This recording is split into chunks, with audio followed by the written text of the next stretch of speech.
What's going on, fight fans? Welcome to These Things Happen in MMA. The goal of this channel is to highlight crazy and spectacular moments that have made MMA what it is today. Make sure to follow the channel on social media and check out the link to my brand new merch shop down below. In this episode, I'm going to talk about Nick Diaz and what led to his controversial suspension, as well as the impact it had on the sport. This is the story of Nick Diaz and how he received a 5-year suspension. In July of 2014, it was announced that Nick Diaz would be returning to the octagon, having signed a new 3-fight deal with the UFC. His return bout would be against a legend of the sport in Anderson the Spider Silva. The fight took place at UFC 183 in January of 2015, and started with some classic mind games from Diaz that fans have come to expect over the years. Silva remained patient throughout the fight though, and outstruck Diaz to win by unanimous decision. A few days later, the UFC revealed that both Silva and Diaz failed drug tests related to the event. Silva tested positive for anabolic steroids as well as endogenous testosterone in an out-of-competition test administered by the Nevada State Athletic Commission. The test was given on January 9th, and the fight was on January 31st. According to the Nevada State Athletic Commission, the results from the test weren't made available until February 3rd, 3 days after the event. On the other hand, Diaz was positive for marijuana metabolites in a test administered directly after his fight with Silva. This was Nick's third infraction for marijuana in 8 years, all under the jurisdiction of the Nevada State Athletic Commission. The first time was after his win against Takanori Gomi at Pride 33 in 2007. The second was after his loss to Carlos Condit at UFC 143 in 2012. In August, Silva was suspended for 1 year and fined 30% of his entire fight purse, totaling $380,000. A month later, on September 14th, Nick received his suspension, and the outcome sent shockwaves throughout the MMA community. So, here we are. Monday, September 14th, 2015, Nick Diaz, fined by the Nevada Athletic Commission 33% of his UFC 183 purse of $500,000 and banned 5 years for having marijuana metabolites in his system. It was the third time in the course of his professional fighting career he has tested positive in that state for that very same infraction. And now he is facing what is, to put it best, career uncertainty, probably the end of his career. The Nevada State Athletic Commission is made up of 5 commissioners who are all appointed to 3-year terms. In 2015, Pat Lundvall was one of those commissioners, and she was by far the most vocal about the punishment that should be handed down to Diaz. At one point during the hearing, she even recommends that Nick be banned for life from competing in Nevada. One of the things that I would be supportive of is a lifetime ban for this athlete in the state of Nevada. I would also be supportive of the maximum financial penalty that we can impose upon him. That maximum purse, from what I understand that we have taken in the past, is 33%. I would be supportive of that, and to also to require the athlete then to reimburse the state of Nevada the cost and the fees associated with bringing this proceeding. Towards the end of the hearing, Lundvall justifies the punishment by mentioning Nick's continual lack of respect for the commission over the years. She cites his previous infractions for marijuana and his participation in the Strikeforce Nashville brawl as reasons for the ban. There was also mention of a pre-fight questionnaire that wasn't filled out properly. Beyond those focal points, there wasn't much more justification given, besides teaching Nick a lesson. They expect fighters, be it Nick Diaz or anyone else, to go in there and genuflect before them, which is not written into any kind of regulatory code. It's just what they've come to expect because there really kind of is no oversight. 5 years is not written anywhere into the regulations.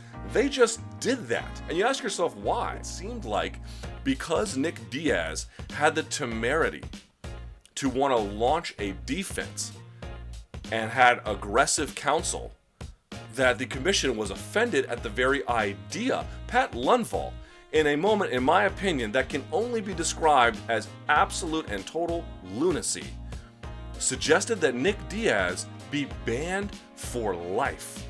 On what possible rational grounds could anyone with a mammalian brain ever think that is something justifiable, much less ethical? After pushback on the ban from fellow commissioners Anthony Marnell and Raymond Avancino, they agreed on a 5-year suspension instead. The argument being that 5 years is basically a lifetime in Nick's circumstances. He wouldn't be able to compete again until he was 36, missing out on the prime fighting years of his life. They also agreed on the maximum fine they could issue, which was 33% of Nick's purse, totaling $165,000. The 5-year suspension is the longest term the commission has ever given out to a fighter, regardless of their offense. Considering Silva tested positive for steroids and only received a 1-year suspension, many felt the punishment was unjustified. The MMA community was behind Nick, and big names like Joe Rogan and Ronda Rousey were vocal about their opinions on the situation. This guy's smoking pot. He's not doing meth. Yeah. You know what I'm saying? I mean, he's taking care of his body. Absolutely. It's not like he's doing steroids. It's not like he's doing something that's making him freakishly fast or ridiculously strong. It's so frustrating, man, that these clowns have any power over people like you. Right. It drives me crazy. They're the ones who get to tell Nick Diaz he has to sit out for 5 years. Pretty much trying to keep him from fighting ever again. I mean, that's like the rest. 5 years is really like the rest of the shelf life that he had. I don't think that they should be testing for weed at all. It has nothing to do with sports. And they keep saying oh, it's for the safety of the fighter to make sure the fighter doesn't go out there, high and get injured. And really? Then why aren't you testing us to make sure we're not drunk? You should test for performance-enhancing drugs only. On the very same day the suspension was announced, a White House petition was created in honor of Diaz. Nick's story quickly made its way out the MMA circles and received over 100,000 signatures in 30 days. Celebrities such as Cat Williams, Wiz Khalifa, and Cher helped spread the word through social media before the deadline. The support for Diaz was mostly based on two arguments. First being that Nick was tested 3 separate times on fight night, and 2 of those tests came back clean. The 2 that he did pass were blood tests administered by WADA, the World Anti-Doping Agency. The one he failed was a urine test administered by Quest Diagnostics on behalf of the Nevada State Athletic Commission. I'm not sure how many fighters that you've represented in cases like this, but I wanted to know if it is common to see 3 test results and yet 2 going different places. Is that common? It's very uncommon. And to send specimens collected by different protocols and different methods to 2 separate labs that are accredited by different agencies, you're asking for inconsistent results. And that's what they got here, and they just ignored that. There was no reliable scientific evidence. And the questionnaire didn't matter because they didn't plead that in their complaint. So instead, what you saw was the commission reaching back years to talking about how they were so affronted. And what did you hear over and over again? A lack of disrespect. This became a personality conflict with this commission. That's a per se abuse of discretion. Requires us to go to court to correct it. Indeed, we will. The second argument was about the pre-fight questionnaire. In short, it appears Nick didn't inform the commission of his marijuana use in the month leading up to the fight. Lundvall says the form was altered, while Diaz says the form was filled out improperly. Regardless, the amount of THC found in Nick's system was below the allowed limit, and they felt that it shouldn't have been a factor. So in the end was, oh, you filled out the application wrong.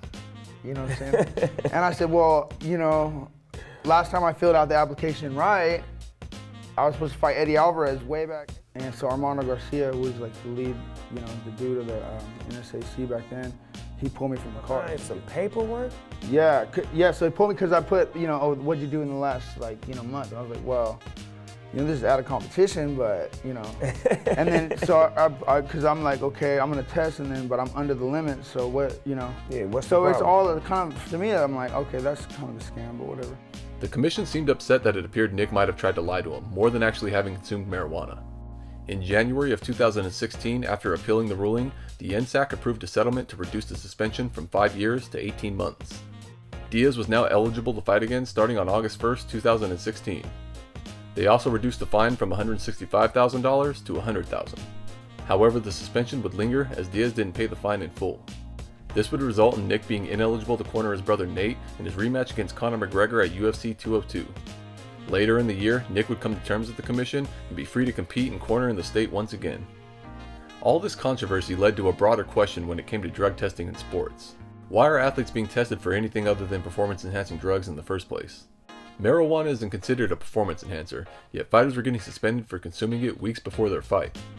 Around this time, Nate would create some headlines regarding marijuana use in the sport as well. During the UFC 202 post-fight press conference, Nate showed up answering questions from the media while smoking a CBD vape pen. And what exactly are you, just for the record, smoking?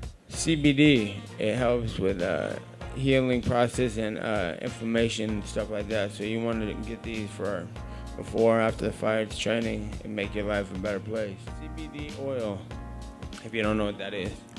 CBD is the non-psychoactive portion of marijuana that's renowned for its recovery and anti-inflammation capabilities. This moment brought even more attention to the subject and led to the United States Anti-Doping Agency to change their rules regarding the use of CBD. Remember when Nate fought Conor, I think the second time, he goes to the press conference after and takes out a vape pen. And at the time, the rule was the in-competition period where CBD was prohibited lasted until 4 hours after the conclusion of the fight. And he was clearly within that time period. But you have a sample to show whether or not he was using it. Right. It's clear that, you know, he was using it after the fight. We just put those extra 4 hours in there. Why? With the thought of, if a fighter finishes a fight and somehow USADA is not able to get to him, come to find out as we started putting this program together, USADA can always get to that fighter after. So we changed that rule. And now, basically the rule is the in-competition period ends with a collection immediately after the fight, or, you know, USADA has a reasonable amount of time after the fight. Eventually, the social zeitgeist regarding marijuana would catch up to the sport. Effective January 1st, 2021, USADA and the UFC announced that fighters would no longer be punished for positive marijuana tests. This doesn't mean that the fighters are free and clear with the state commissions though, and they can still impose penalties upon the fighters as they see fit. Regardless, this is still a move in the right direction, and USADA and the UFC are actively working with the various commissions to get them on board as well. Nick still hasn't fought since this controversial suspension, however he's set to make his comeback to MMA in the summer of this year. The Diaz brothers have made an impact on the sport far beyond their performances in the cage. They both had a direct impact on how marijuana use is viewed in the sport and led to literal rule changes because of it. Just yet another reason that we should enjoy the Diaz brothers while we still have them. As always, I posted some related videos down below for those interested in taking a look. Please like, subscribe, and leave a comment down below with the topic you'd like to hear me cover in a future episode. Again, don't forget to follow the channel on social media, and the link to the merch shop is down below. Thanks for watching and supporting my channel. So the funny thing is, after we changed this rule, Nate and Nick Diaz come to a fight, and they're sitting, called the Zuffa section, you know, kind of Dana's section right there behind Dana's table. So I go over to Nick and Nate. I say, hey, Nate, man, hey, we changed that rule, you know, the whole CBD thing, and actually we kind of refer to it as the Nate Diaz rule. About a month later, Nate, I see him, I think it was in Vegas, I'm in the kind of walkout tunnel, and here comes Nate. So he sees me, comes over to me, gives me kind of the bro hug, what's up? He's with Yancy Medeiros. So I'm talking to Yancy, all of a sudden Nate goes, hey, Jeff, man, tell Yancy about my USADA rule. I got a USADA rule named after me, dog. And so I thought, man, you're doing something right when Nate Diaz is like excited about a change in a USADA rule, right?